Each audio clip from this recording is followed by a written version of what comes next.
Say hello to your new favorite apple pie recipe.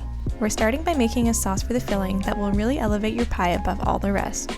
Melt some unsalted butter over medium heat, then stir in flour to thicken it.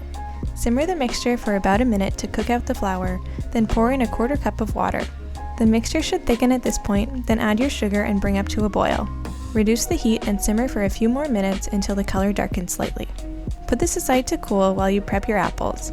You'll need 6 to 7 of your favorite baking apples that you've peeled and thinly sliced. Transfer them to a large bowl, then sprinkle with cinnamon and mix so the apples are thoroughly coated. Now pour in the butter sauce and mix everything together. And that's it, the filling's ready. Now prep your crust by rolling out one portion of your favorite pie dough into a rough 12-inch diameter circle.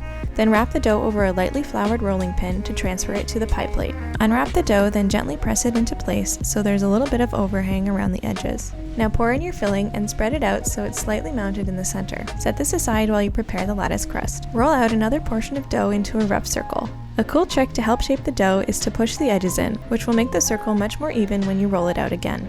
Once you have another 12-inch circle, use a pizza cutter or a knife to cut strips of even thickness. Now take the longest strip and lay it across the middle of your pie, then lay 2 more strips on either side. Peel back the second and fourth strips and lay the other longest strip down the center. Put the 2 strips back and peel back the alternating strips and add another strip of dough. Continue this pattern until the lattice is complete.